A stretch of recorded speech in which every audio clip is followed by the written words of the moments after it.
Okay, so this should be dry enough now for the second layer of PVA to go on top. We're just going to follow the same procedure. We might want to pause it and get some water. Good point. There you go, master. So as if by magic I have a small pot of water. I just remember because it's paused, that literally just pinged into place on the screen for people who are watching. Okay, so again, just a small amount of PVA.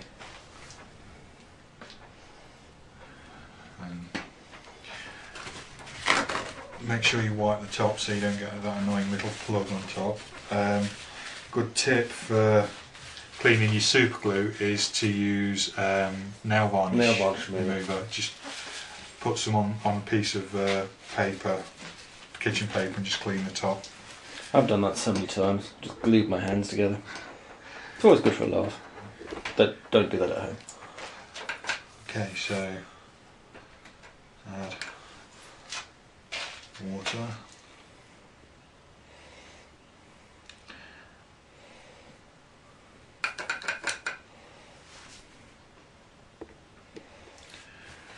And like I say, this will have two effects. It will provide a protective coating for your sand, but it will also flatten it down and make it more uniform. Just try not to throw your brush randomly across the room.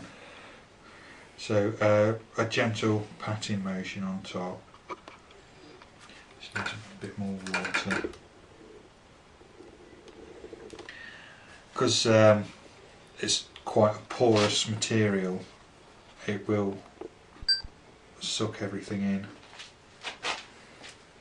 And as we know, PVA does dry clear.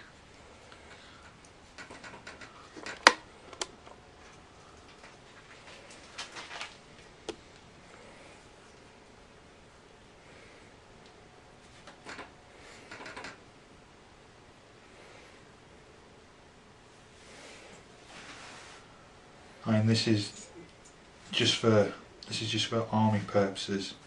Obviously, if you want like a leader miniature, you would spend a lot more time on the base. And if you get a random lump rolling around, just stick that back down.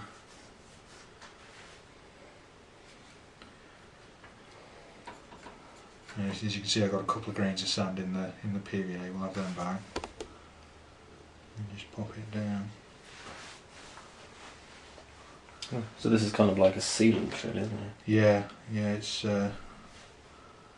definitely best to leave it overnight just to be on the safe side, but we're a bit constrained by time.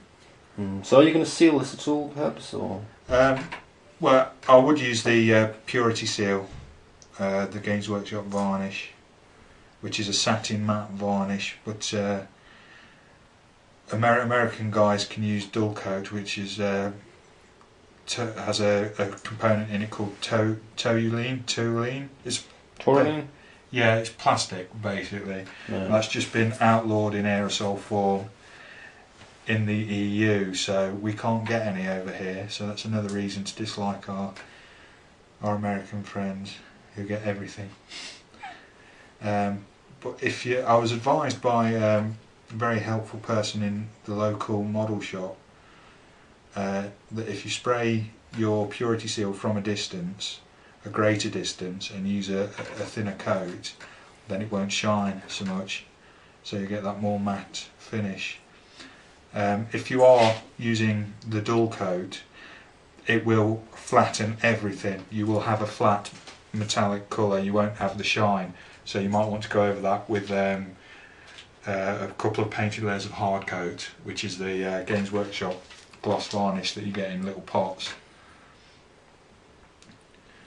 Okay, so I think this is... I swear I'm going retarded, you know. I was looking for Gareth, the Gareth Gobblecock model, and I wondered where I'd put it, and you're sitting gluing it. I've just been watching you sitting gluing it for, what, 5 minutes?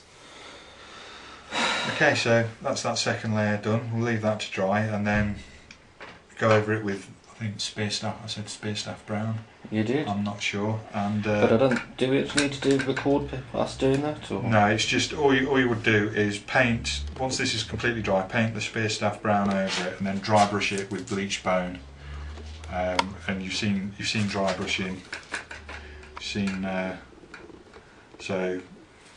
and you can tidy up the ring as well. I generally leave the ring, I paint the ring black, but if you want it the Games Workshop standard brown, you would paint the ring with graveyard earth, or you know, if you want a grass effect, you paint the base, the sand mixture on top of the base with goblin green, and then dry brush it with sunburst yellow, because obviously yellow is a highlight for green, which is what I used to do with all my fantasy miniatures. But yeah, that's him pretty much done.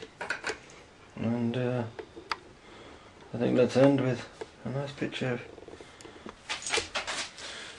Gareth here, if I can get him in focus without being completely out of focus. Thank you very much. Yeah, that's excellent. We could do with a little batch operated rotating plinth really. So that's excellent. So that's perfectly adequate standard for your armies. You know, you can bang out a unit of 20 of these inside a week, so you can have your army done in a couple of months at the most. If you know, and you can still use it once it's primed. Yes, as long as it's primed, you're legally allowed to use it in tournament. Yep. So, well, thanks very much for showing us how that's all done, Rob. No worries. Much appreciated, and I'm going to look very much forward to the next volume set, where we're going to be doing Space Marines, I gather. The Space Marines, definitely. Fantabulous. Well, bye-bye everyone, and we'll see you in the next one.